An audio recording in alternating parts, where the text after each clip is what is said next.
வணக்கம். மீனராசி புரட்டாசி மாத ராசி பலன்கள். மீனராசிக்காரர்களுக்கு புரட்டாசி மாதத்தில் கிரகங்கள் அமர்ந்து தரக்கூடிய பலன்களாகப்பட்டது உழைப்பு அதிகமாக இருக்கும், மனக்குழப்பம் அதிகமாக இருக்கும், குடும்பத்தில் ஒருவருக்கு ஒருவர் விட்டு கொடுத்து பேசக்கூடாத தன்மையில் இருக்கும். உங்களுடைய செய்யும் தொழில் வியாபாரம் எதுவாக இருந்தாலும் சில நேரங்களில் நற்பலன்களும் சில நேரங்களில் கெடு பலன்களும் தரக்கூடிய அமைப்பில் இம்மாத கிரகங்கள் தரக்கூடிய பலன்களை பற்றி அறிந்து கொள்வதற்கு முன்பதாக சந்திராஷ்டம தினங்களை தெரிந்து கொள்வது மிகவும் உதவியாக இருக்கும்.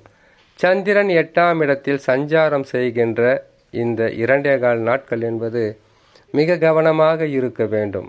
காரணம், ஜென்மத்தில் ராகு பகவானும் 7ஆம் ராசியில் கேது பகவானும் 7.5 சனியில் விரயச்சனி முடிந்து ஜென்ம சனி வரக்கூடிய காலகட்டம். குரு பகவானும் பாதகமான நிலையில் அமர்ந்து பலன்களை தருகின்ற இந்த மாதிரி காலகட்டங்களில் சந்திராஷ்டமத்தை மிக கவனமாக கையாள வேண்டும். உங்கள் ஜாதகத்தில் நடக்கின்ற தசாவாகப்பட்டது வலிமையாக இருந்தால் பாதகங்கள் குறைந்து சாதக பலன்கள் அதிகமாகவே இருக்கும். தசா சரியில்லாதவர்கள்தான் மிகவும் கடுமையாக பாதிப்புகளை சந்திக்கக்கூடிய சூழ்நிலையில் இருக்கும். சரி, இம்மாதத்தில் சந்திராஷ்டம தினங்களை பார்க்கலாம். சந்திராஷ்டம தினங்கள் என்பது 3/10/2024 புரட்டாசி மாதம் 17ஆம் தேதி வியாழக்கிழமை காலை 5:31 துலாம் ராசியில் சந்திர பகவான் சஞ்சாரம் செய்யும் போது சந்திராஷ்டம தினங்கள் ஆரம்பமாகும். இந்த சந்திராஷ்டம நாட்களில் புதிதாக தொழில் தொடங்கக்கூடாது. யாரிடமோ கடன் பெறுவதோ அல்லது கடன் கொடுப்பதோ அறவே இருக்கக்கூடாது. வண்டி வாகனங்களில் வேகமாக செல்லக்கூடாது. அது மட்டும் இல்லாமல் திடீர் ஊர் பிரயாணம் ஏற்பட்டால் இந்த நாட்களை தவிர்த்து அதற்கு பிறகு செல்லுவது உத்தமம். சந்திராஷ்டம தினங்களிலிருந்து விடுபடக்கூடிய நாட்களை பார்க்கலாம். 6ஆம் தேதி 10ஆம் மாதம் 2024 புரட்டாசி மாதம் 20ஆம் தேதி ஞாயிற்றுக்கிழமை மாலை 4:30 விருச்சக ராசியில் சந்திர பகவான் சஞ்சாரம் செய்யும் போது சந்திராஷ்டம தினங்களிலிருந்து விடுபடக்கூடிய நாட்களாக இருக்கும். இம்மாதத்தில் கிரகங்கள் தரக்கூடிய பலன்களை பற்றி பார்க்கலாம். ஜென்ம ராசியில் ராகு பகவான் சஞ்சாரம் செய்யும் போது குழப்பங்கள் அதிகரிக்கும். அதிர்ஷ்டமான பாதையை நோக்கி உங்களை இழுத்து செல்லும். அது மட்டுமில்லாமல் உங்கள் உடன் இருப்பவர்களோ அல்லது நீங்கள் செய்கின்ற தொழிலோ இந்த காலகட்டத்தில் மந்த நிலையில் இருக்கும், வருமானம் குறைந்து காணப்படும். குரு பகவான் 3ஆம் இடத்தில் இருப்பது முயற்சிகளில் தோல்வியும், நீங்கள் செய்கின்ற செயலில் அவ்வப்போது முட்டுக்கட்டைகளும் எதிர்ப்பும் திடீர் விரோதங்களும் உருவாகும். பொறுமையாக இருக்க வேண்டும். செவ்வாய் பகவான் 4ஆம் ராசியில் சஞ்சாரம் செய்வது உடல் நலத்தில் மிக கவனமாக அக்கறை செலுத்த வேண்டும். ஏன்னு கேட்டிங்கன்னா, 4ஆம் ராசி என்பது உடல் நலத்தை குறிக்கக்கூடியது. அந்த இடத்தில் செவ்வாய் பகவான் அமருவது உடல் நலத்தில் கவனம், மிக கவனம். புதன் பகவானை பொறுத்தவரையில் 6ஆம் ராசியில் இருந்தார்.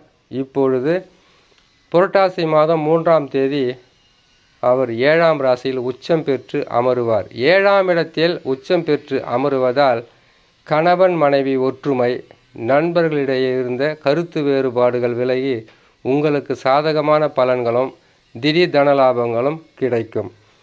சூரியனும் கேதுவும் சுக்கிர பகவானும் இணைந்து 7ஆம் இடத்திலே இருப்பதினால் போராமை அதிகரிக்கும்.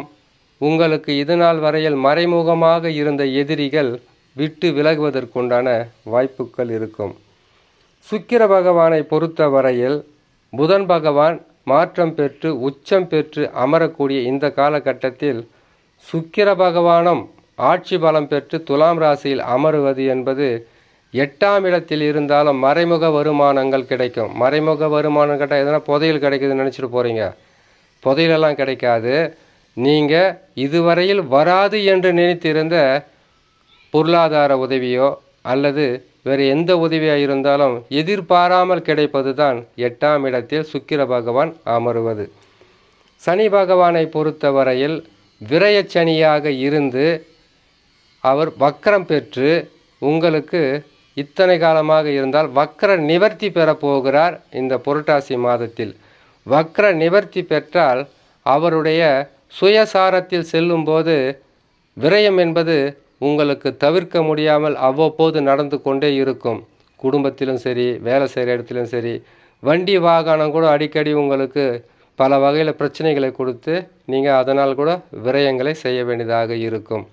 விரயச்சனி இன்னும் சில மாதங்களில் ஜென்ம சனியாக மாறக்கூடிய காலகட்டமாக இருப்பதினால் மீனராசிக்காரர்கள் உடல் நலத்தில் மிக கவனமாக இருக்கணும். எதை செய்ய வேண்டுமென்றாலும் பொறுமை, நிதானம், எதுவாக இருந்தாலும் ஒரு முறைக்கு இருமுறை சிந்தனை செய்து யோசித்து அதற்கு பிறகு செயல்பட்டால் பாதகங்கள் குறையும், சாதக பலன்கள் அதிகரிக்கும் என்று சொல்லி இன்னொரு நல்ல பதிவில் உங்களை நான் சந்திக்கிறேன். நன்றி, வணக்கம்.